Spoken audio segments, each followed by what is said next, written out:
Hinahinay lang. Ha? Hinahinay lang. Yang. Hinahinay lang, no. Tarong nga, pag di man ninanang kamot. Ha? Ha? Tarong nga ba? Ayan nga? Oo. Ayoko. Ha, ansam mo na. Ay, apel day ang baga day mo kuan. Ulihok. Ayaw, biraha. Kay sakit gani akong ulo, no. Ayaw, biraha. Pisliton raman ni kuya. Ha? Pisliton raman ni kuya. Bisita? Mabisit? Mama naman? Wala pa. Mama? Wala pa, oy. Sakit pa ulo, mami, oy. Sakit? Ayaw, kutkutan. Sana naman na diya. Mama? Kina, salamat. Kuya Mama? Salamat, Kuya RG. Welcome. RG, salamat. Salamat. Welcome, Ban. Welcome. Welcome, Mama. Ma, may pa. Ay, dili, tama na, eh. Ha? Tama na, mga ibot, mga tumbuhok ni mo. Asa to? Ha? Kuya Iman? Asa mo natin si Kuya Iman? Ha? Dito? Ayun guys, maglalagay na kami ng graba sa sako. Pero sabi naman ni Uncle, siya na daw yung maghahatid. Ano niya lang daw sa motor niya. Tapos ihatid niya sa bahay namin. Sa kalsada lang. Tapos kami na yung mapupunta syempre patunta sa bahay namin. Buti na lang hindi ko sinampay ulit yung mga nilabhan ko kahapon. Dahil kung sinampay ko na naman ay ligpit na naman ulit ako. Kasi ang kahapon din kasi hindi masyadong natuyo siguro yun. Hindi ko kasi na-check. Kasi malakas ang hangin.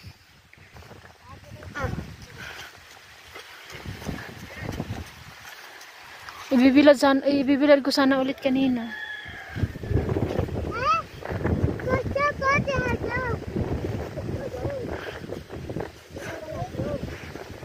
Yung matanda na yan na lalaki, isan yung kuya ng dinan kong lalaki.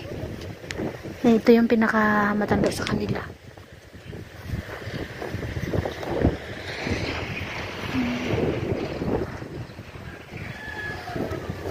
Ganito lang talaga yung palibot namin dito, guys. Ha? Tignan niyo, guys. Oh.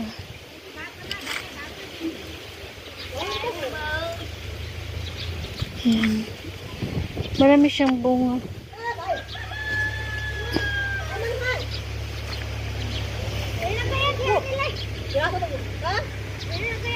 Tignan niya, guys. Oh. Yan, ito bibenta to. Bibenta to na ni Uncle. Yan. Bibenta niya to siguro bukas. Bukas na. Kailangan talaga ito magbenta is umaga. Wala itong tao dito eh. Sa Bisaya, kadlawon pa gani. Yung medyo madilim-dilim pa ba.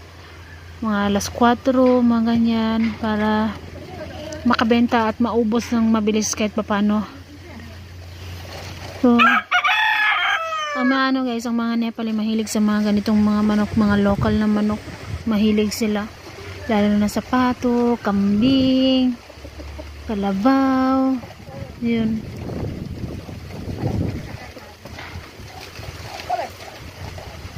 Pero sa atin ito masarap tong isabawin. Tinola ba no? Dito kasi sa kanila, curry lang din talaga yung luto na alam nila.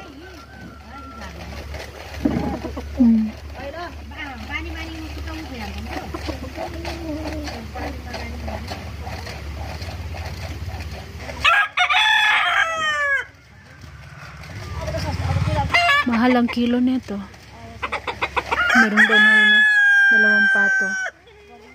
Yung dalawang pato hindi nila yung binibenta kasi pinaparami nila yung gaya sa amin din. May dalawa kami babae at lalaki. Maganda yung ganitong kulungan guys ha.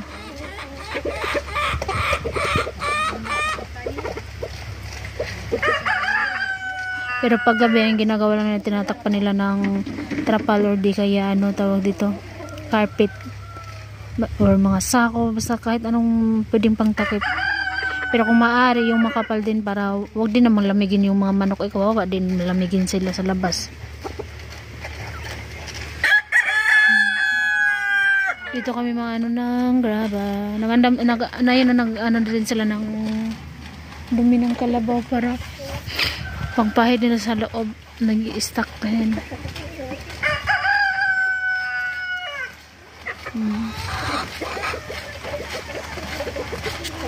Tapos yung dalagita is nag-ano siya ng mustard. Tinatanggalan ng balat-balat ng mustard ba para gawing atsar. Dalagitang yan, pupunta yan. Naka-ano yan na yan siya guys. Naka-apply sa papuntang Japan. Japan or Korea. Hara? Tikay sa to. Ba, janan sa Robina? Ay Sabrina? Janan sa? Jani yung bitis? Jani ba laza? Kina? Paisa chain sa ni? Paisa chain sa ni? Tiyo, istiya.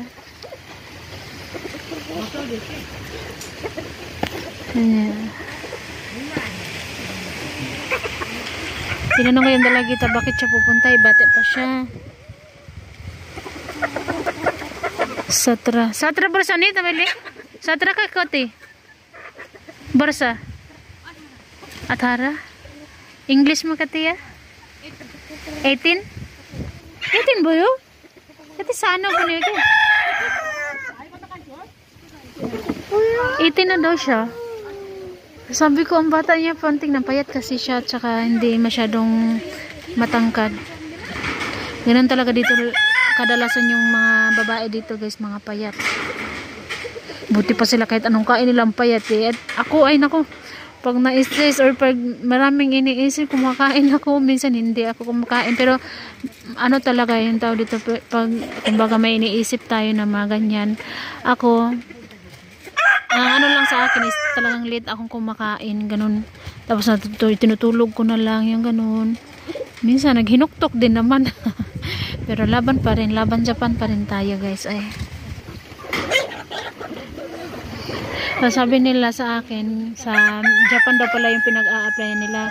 Kung hindi daw siya after 4 months down, kung hindi daw darating yung visa niya, sa Dubai na lang daw pupunta. Porsigido itong talagang dalagitan to dahil syempre lahat naman ng ano dito, yung lahat ng mga anak dito, lahat anak yung ano tawag dito, yung mga nagsasacrifice gani, sila na lang talaga yung kailangan pumunta ng abroad kaysa yung mga gulang nila, kasi ayaw nilang papuntahin yung magulang nila, lalo na yung mga nanay. Pero may iba din naman na pumupunta yung mga magulang. Pero itong dalagitan to, porsigido talaga siya. Yung ate niya kasi is may asawa na. Tapos yung may kasunod po siya, bata pa. May kapatid po siyang babae at lalaki. 4 lang sila. 3 silang babae, 1 lalaki. Yung lalaki, 9 years old ata. Yun yung minsan nakakalaro ni Ayman, ganun.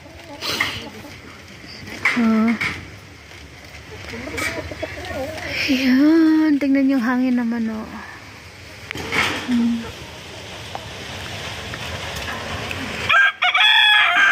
Sakit sa ulo yung hangin guys. Parang ang sarap ano yun ang manok na to oh. Tinulahon. Magtinula bang boiler? Tiwar ko boiler hoy na ante? Yung boiler hoy na? Boiler hoy na? Ere, oh? तो बॉयलर हो 1 किलो कते हो यो 1 किलो कते ओइ 1 किलो अब कति हो अब कम्पनी पछि धेरै मान्छे खाने मन लाग्छ नि तिम्रो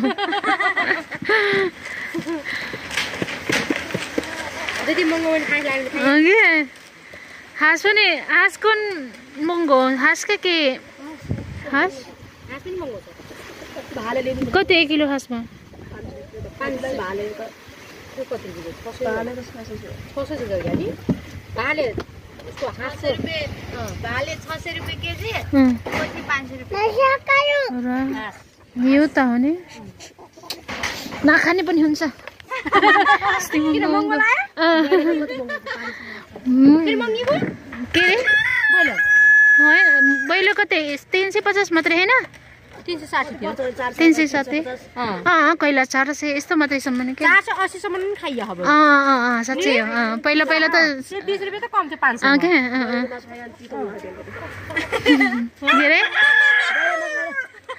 तीतो भयो ऐसे मेरो बच्चे अब करेला मात्रै खान्छ नाइ हाँस खाने मन लाग्छ भने पोती मागाम अंकासँग नाइ खाता गरम न बाबाले भन्नुहुन्थ्यो हाँस खान पाए 5 रुपैयाँ किलो फुला खोर्सानी खुर्सानी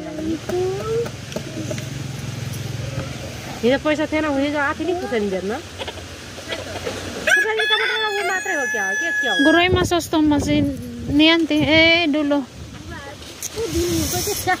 के हावा आयो जति भने गराइमा त अब सस्तो त के सस्तो भन्ने अब आजभोलि 100 रुपैयाँ टमाटर गोरै पनि के रे कैला 5 किलो 4 किलो 100 रुपैयाँ मात्रै त हुन्छ हैन टमाटर नि 5 किलो सम्म आयो दाइसे 2 किलो प्याज पनि 2 किलो दाइसे अनि आरो पनि 2 किलो 100 रुपैयाँ हैन राम्रो छ के प्याज गर्मी लाग्यो अब झन् अब टमाटर झन् मंगिन्छ अब हो मंगिन्छ अब किनभने पाइन्न नि उति उतै पाइन्न गर्मी हुन्छ जहिले पनि खाना खोज्छ नि टमाटर हालिदिने तरकारीमा अब मंगिन्छ अब यो बेला त 100 रुपैयाँको यति के टमेटो टमाटर हो र कहिले 20 रुपैयाँ अनि हैन त्यो खाइराको लागि आए थियो एक झोला किन्नु भन्थ्यो 100 रुपैयाँको 5 यता हाम्रो तपाईको घर आएन बा आइरहन्छन् बेच्न हाम्रो घरमा छैन नि उता आछ न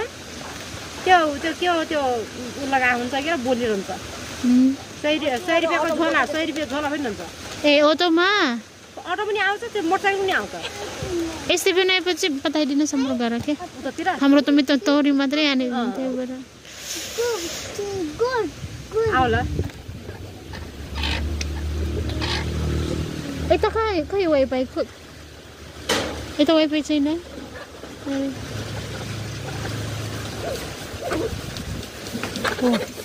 पात गयो त्यही चुलो पात पनि हो के baunya hawa ke ay ganun pala yun siya guys, pag tag-init daw, pag summer mahal daw, mura daw to. Pag winter mahal daw to kasi winter paniniwala kasi nila sa mga manok na ganito, yung mga local is maganda sa katawan. Pag tag-winter maganda sa katawan pag ito yung uulamin. Yun. Pag summer, pag ano daw, 1 kilo daw nito is yung sa side na yung sa malalaki na yung 600 lahat yun. Yung dito yung maliliit na manok mga ganyan, yung mga gamay gani kasi ng mga manok gani tag 500 ang isa ka kilo. Grabe ka mahal, no? So sabi nila ngayon mahal kasi winter, pero pag summer mura na tong mga to. Yan, minsan 350, 250, ito naman 100 na sa mga 200 mga ganyan. Same price lang daw pala ito sa sama yung pato, 600, 650. So sa isang ano yan, sa isang buo niyan aabot ng ilang kilo. Kunwari 2 kilo, sus 1,000. Kung sobrang 2 kilo, nako, 1,000 kape na. Sabi ko next time na tayo kakain pag summer. Natawan sila pag sabi ko na ano, sa summer na lang tayo kakain. Kasi mahal talaga ngayon.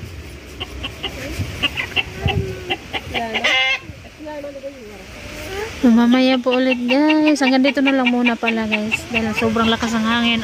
Ayan na. Naantay lang kasi namin na matapos muna sila nito. So ginagawa nila. Gagawin daw nila itong radish at chard. Ito ano mustard ito, ng buto ng mustard, tapos ginaganyan nila, hinihiwala yung yung kulit ng mustard, tapos lalagyan nila to sa parang garapon gani guys. Lagyan nila ng sili, dayon dayon sili Picasso nimo na itunga nimo sila ba. Sili, tapos radish. Pwede din. Basta halo-halo, basta kung anong gulay pwede rin itong ito, tapos sili, mantika. Ilalagyan nila ito ng mantika, mga half talaga. Marami yung mantika na kailangan ilagay nito. Masarap to, tapos timplahan asin. Asin lang naman talaga yung panimplan nila dito. Walang magic sarap, walang kahit na ano. Asin lang talaga.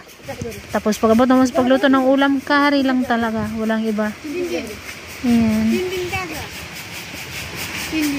Ang galing nilang gumawa ng ganito. Hindi ako marunong.